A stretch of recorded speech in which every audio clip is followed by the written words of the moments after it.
Ces derniers jours, en regardant YouTube, je me suis rendu compte qu'il n'y avait que des vidéos qui parlaient de comment optimiser le rush pour Unity, quelle était la meilleure classe pour Unity, le meilleur duo, la meilleure composition de personnages pour rusher Unity, comment s'équiper pendant le rush Unity.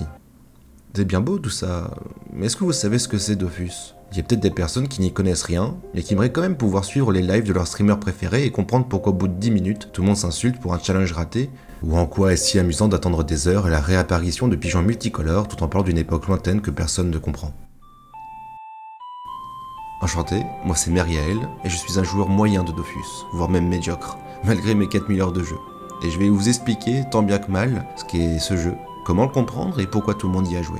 Remettons un peu de contexte. Il y a maintenant 20 ans, le 1er septembre 2001, le studio Ankama sort le jeu qui les rendra populaires jusqu'à aujourd'hui, Dofus. Grâce à ses 2 décennies d'existence et à la gratuité des premières zones, il a attiré le passage de nombreux joueurs, et surtout celui des jeunes enfants fauchés grâce à ses graphismes enfantins. De plus, il avait comme énorme avantage qu'il tournait même sur les vieux PC familiaux.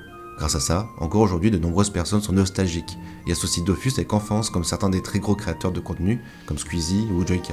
Mais ce jeu, auquel tout le monde a joué, cache en réalité un gameplay complexe et atypique au tour par tour.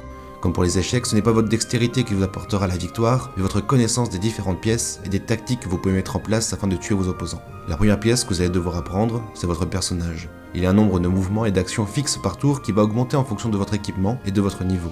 Pour que vous compreniez bien pourquoi c'est un jeu complexe, League of Legends, qui est considéré par beaucoup de joueurs comme trop dense en termes de connaissances à avoir pour être fort, nécessite d'apprendre les 4 sorts des 168 champions du jeu, soit un total de 688 sorts, plus les sorts d'invocateur. Dofus, un joueur PVP doit connaître les 44 sorts des 19 classes, soit 836 compétences, plus les sorts que tout le monde peut avoir, ce qui fait vraiment beaucoup.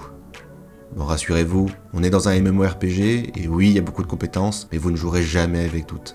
Premièrement, vous ne pouvez avoir que 22 sorts, les autres sont appelés variantes et arrivent à partir de niveau 100. Maintenant que je vous ai bien pris la tête avec tous ces chiffres, parlons de ce qui est vraiment important. C'est quoi le but ? Dans ce jeu, vous incarnez le disciple d'un dieu. Par exemple, un Sadida, c'est le disciple du dieu Sadida. À part quelques exceptions, comme Roublar et Stram qui vénèrent le même dieu, chaque classe est liée à un dieu unique.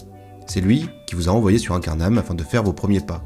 Votre objectif, vous devez devenir suffisamment puissant pour rassembler les 6 Dofus primordiaux et préserver l'harmonie du monde. Afin d'y parvenir, vous allez devoir explorer le monde et affronter pas mal de menaces qui n'ont pas forcément de rapport avec eux. Vous vous demandez sûrement, c'est quoi un Dofus ? J'en parle depuis le début, c'est le nom du jeu, c'est la quête principale. Ce sont les œufs des dragons primordiaux. Maintenant la question qui se pose, c'est en quoi ces dragons sont-ils si importants ? C'est justement le but de Dofus. Comprendre, nous en tant que joueurs, en tant que simples disciples de notre dieu, pourquoi on doit récupérer tous ces œufs, qu'est-ce qu'on doit faire, et qui sont-ils ? Il reste plein de questions auxquelles je vous laisse le plaisir de répondre en vous faisant votre propre histoire à travers le monde des 12. En parlant d'histoire, ça ne fait pas tout. D'ailleurs, je suis persuadé que la plupart des joueurs ne sont même pas au courant que les quêtes racontent quelque chose. Pour beaucoup, ce n'est qu'un moyen comme un autre de se faire de l'argent ou de gagner de l'expérience pour faire monter de niveau son personnage. Ce qui est le plus agréable dans Dofus, comparé à d'autres jeux vidéo, c'est les nombreuses activités qu'ils proposent. Hors les quêtes, il y a du contenu pour tout le monde.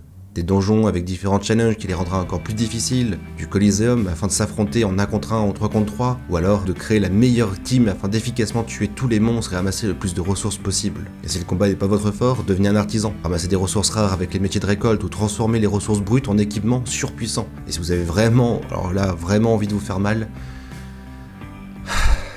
je vous laisse le plaisir de découvrir la Forge Magie.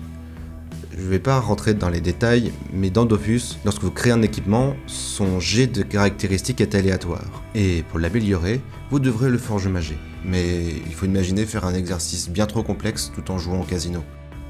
Je vais en profiter pour vous présenter le point où ce jeu se démarque réellement de ses concurrents, c'est l'économie. À part dans le début du jeu où les équipements peuvent être trouvés en tuant des monstres, le seul moyen de les avoir est de les fabriquer. Malheureusement, il est très difficile de le faire seul, surtout dans les derniers niveaux, car chaque pièce d'armure vous demandera des ressources que seuls ceux qui ont monté leur niveau de récolte au maximum peuvent ramasser, des ressources obtenables qu'en Coliseum, ou alors des ressources rares de boss, et j'en passe. Du coup, le moyen le plus simple c'est de les acheter. Et pour ça, vous allez devoir obtenir des kamas, c'est la monnaie du jeu.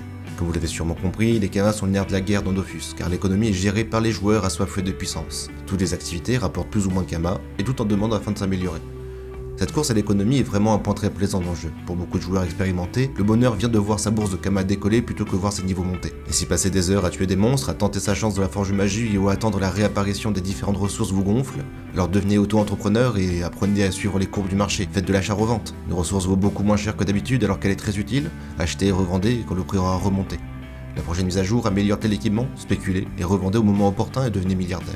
Ce jeu a beaucoup plus à offrir que vous ne l'imaginiez, et encore une fois je ne balaye que la surface, il vous reste encore tellement de choses à découvrir.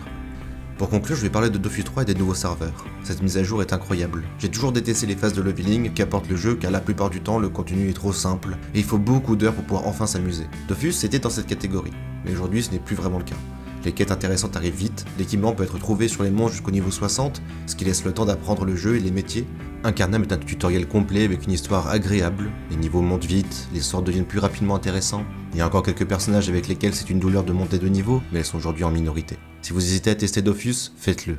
Mais le mieux c'est de débuter au moins 2. L'équilibre actuel permet à un duo de joueurs, même débutants, de pouvoir s'amuser jusqu'au niveau 200. À la limite, les tout derniers donjons du jeu avec les succès les plus durs seront peut-être horriblement difficiles, mais tout reste faisable. Si jamais vous voulez y jouer mais que votre entourage n'est pas intéressé, alors affrontez votre timidité et rejoignez les Discord communautaires avec le Rush Hour. Il y a maintenant beaucoup de Discord facilement trouvables. Pour les classes, je n'ai pas eu le temps de vous les présenter dans cette vidéo, alors je vous ne donnerai qu'un conseil.